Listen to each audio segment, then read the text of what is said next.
Hey guys, Joe here. Done a few videos over the last couple days. I did the three-part video about the webbot.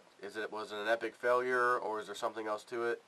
That was 3 parts. I already mentioned in that video, one of the parts of that video, about some interesting things that have taken place from around the 5th of November through like the 16th or so of November.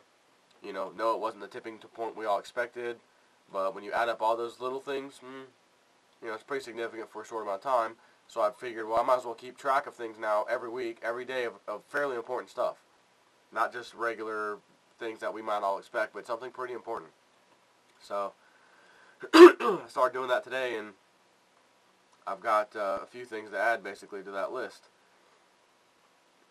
And on the 17th, Ron Paul introduced a law so that the TSA will be held accountable for groping people or mistouching people, however you want to say it. And he's basically saying, why should they be allowed to touch you when you can't do that to someone else, regardless of the reason? Doesn't matter what the reason is. They're touching your body, your private parts. Real good video from Ron Paul. I think I talked about that yesterday in a video. Again, the 17th. A few airports are now opting out of the TSA screenings across the nation. Just a few. Same date, 17th, deputies/police showing up at a few of these airports. One specifically, I believe, is in San Francisco. And they are actually checking and watching the TSA employees to see if they're actually touching people inappropriately at all. And if so, they have said they will arrest them.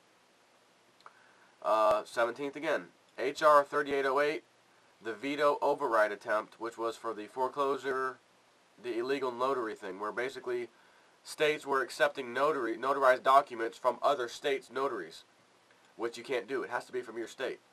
So they were trying to rush this bill through Congress to bypass that and just allow it. Just, we've got millions of these things out there or whatever, allow it.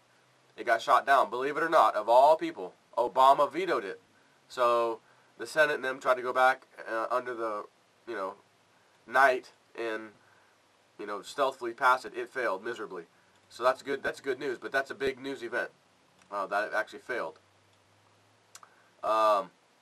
We have 17th again. Leaders of NATO or the NATO alliance are to endorse cuts of 30% in its military command structure. They're letting people go, just as the webbot had mentioned. Military, governments, everything are going to start letting employees go left and right. They are going to be tightening the belt like you can't believe, and that's where a massive whistleblower phenomenon comes from. Once these people realize they're not getting those jobs back, they'll never get that pay ever again in their life. They've got a lifestyle that they have now that they've got to at least try to maintain or keep part of it. So they're willing to whistleblow and tell us things that we're going to love to know that the government's not going to like us knowing. That kind of stuff. November 18th, today, New York lawmakers seeking to ban full-body scanners. November 18th, today. This is a good one. Or not good, but a big one. Unemployment extension did not pass. And Pelosi was really upset about that. Yeah, I'm sure. No more unemployment benefits for 2 million people. In other words, 2 million people are going to be affected pretty much right away before we even get to 2011, which is basically a month and a half from now. 2 million people will just about instantly be affected. During 2011, millions more are going to be screwed. And think about that. What happens when... This isn't like, you're out of a job, you can collect unemployment, you can get help from the state. Oh, you can get food stamps and stuff, but how are you going to pay your bills? How are you going to pay anything if you don't have a job? And believe me, these people, just like during the Great Depression, were willing and ready to work. Please hire me. Please hire me. I'm willing to work. I'll work for less than anybody else. Please hire me. Which reminds me of that guy, Fairfile, F-E-R space F-A-L is his nickname, from Argentina. Go visit his blog. I think it's fairfile.blogspot.com. All you have to do is search Google for Fairfile, and I think it's the first thing that comes up. He explains in detail, after detail, after detail, what the collapse of Argentina was like.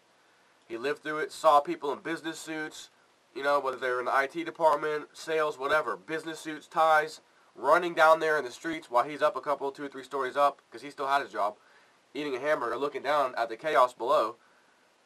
And people that he said just maybe a week ago, if a few days ago, really, a few days ago, these people were inside this building, down the street there. downtown.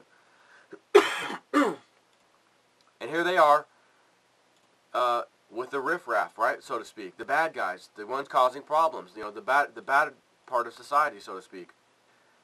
You would do the same damn thing too. Police officers, law enforcement, you bozos who think, oh, you know, I'd never do that. Yes, the hell you would. If you were told up, you're being let go, no more police officer for you, you go out, try to get a job, you can't get a job. Forget your mortgage. You already quit paying that. Now you just got to feed your family and maintain electricity, internet, TV, something, you know, basic stuff. And you can even get rid of that, you know, water, whatever. You're just going to stand by and say, well, I'm too good for that. You know, I'm a good guy. I'm not going to do that. You're going to go for your unemployment. It's going to run out. Then what? No 99 weeks for you. As I just said, it passed now. So now no one else is getting this extension. What are you going to do? You will be out there too, doing the same things too. You will do anything to feed yourself and or your family. You know, all these people in like St. Petersburg, Florida, you know, oh, they just passed a law recently to get these damn bums off the street at the damn street corner. I'm so tired of these people. Every street light you go to, there's some 1, 2, 3, 4 of them out there begging for money. Man, go get a freaking job. That's one lady at my work says. Like, go get a job, man. Come on, work 3 jobs, work 2 jobs, whatever you got to do. This is ridiculous. Okay, you're gonna be doing the same thing. You're gonna be in the same position. And guess what? I hope whatever city you're in, if you think that way, you're out there, and they do it too. Get these damn bums off the street. What do you mean bum? I'm not a bum. I used to be in the IT department. I was making $50,000 a year. Or I was in sales. I was making $65,000 a year. I'm not a bum. Well, you're out there in the streets like them, aren't you? Yeah? Get off the street. Go get a job. Go get 2 jobs. Right? That's what you're going to be told. Guy who went to college, has all these degrees, this and that, played the game, got his credit line, or home loan, or student credit, you know, student loan, paid it all off finally, got his nice salary, trying to live the American dream, and then, that darn economy kicked in. Yeah, it's just one of those things, you know, the economy, boom and bust cycle, it just happens. When it was, of course, elaborated, put down on us on purpose. Now, he's supposed to be told, go get 2 or 3 jobs if it takes that much. Who cares? Pay that damn mortgage. You got that loan, didn't you? You owe it. Oh, really? So now this guy, what about him? What about his college loan he paid back?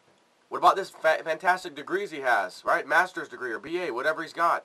All kinds of certifications. What about all that?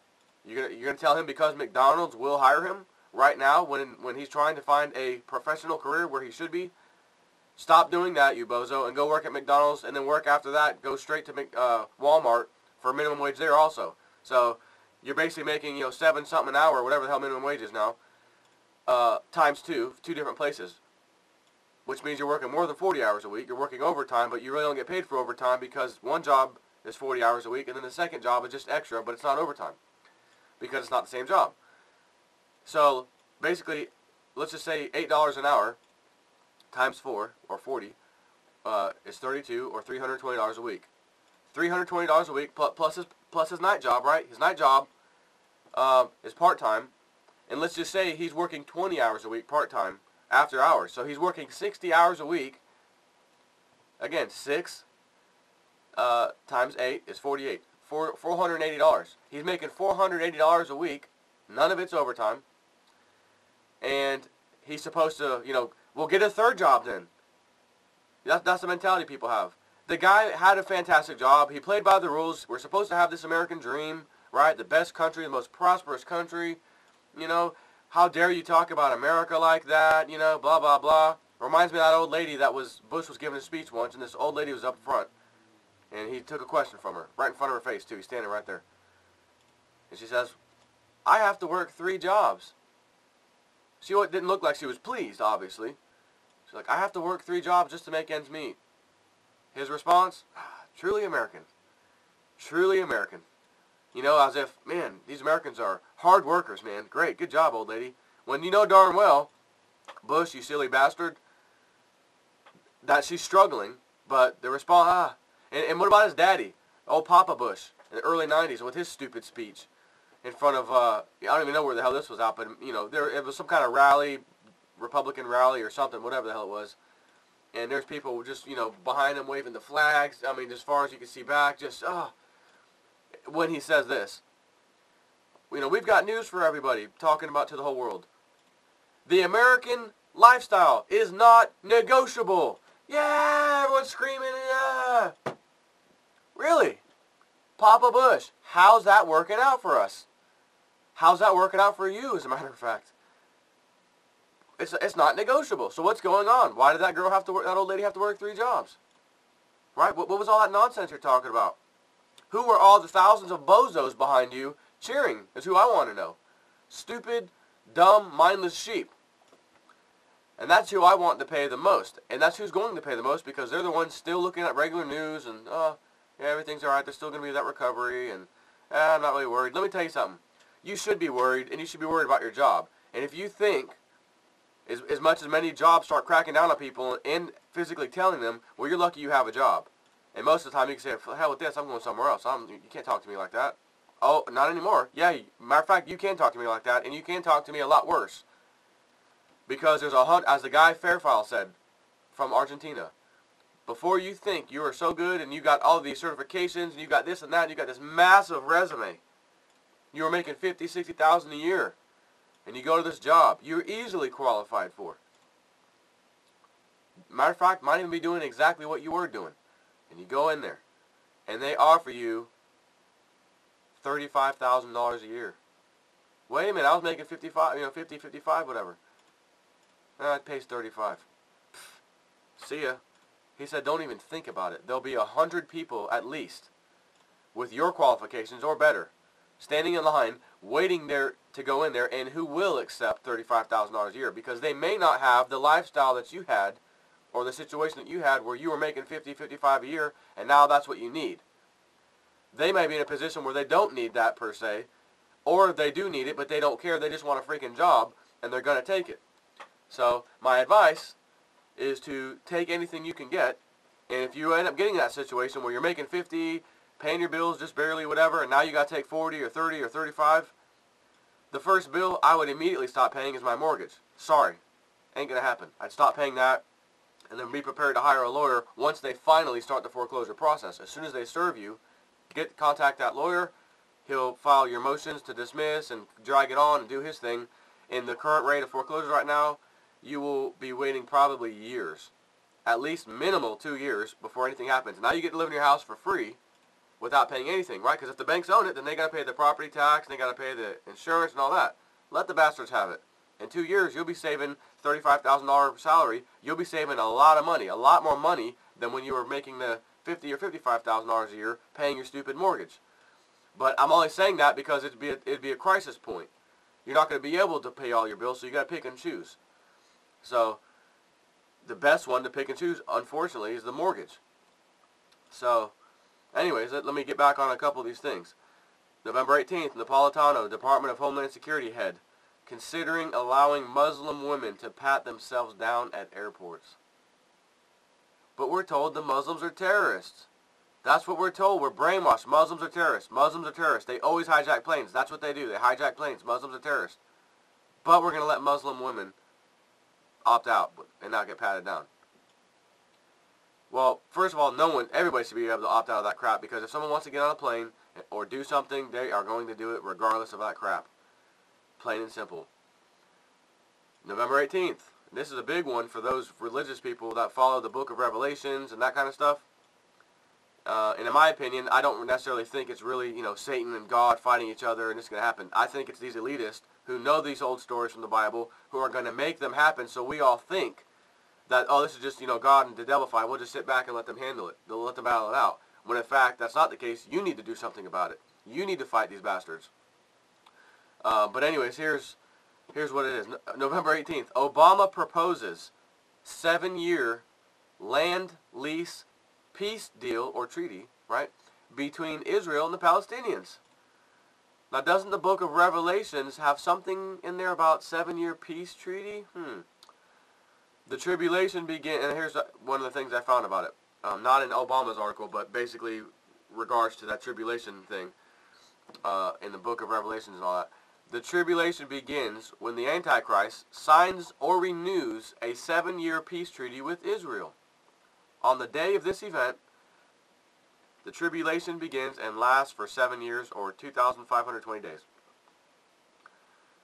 It hasn't been signed, but old Netanyahu from Israel, their head guy, whatever his title is, president, whatever, he's actually liked the idea, went right back to his parliament and everything else, and actually sat down and said, guys, I think I like this. Let's talk about this.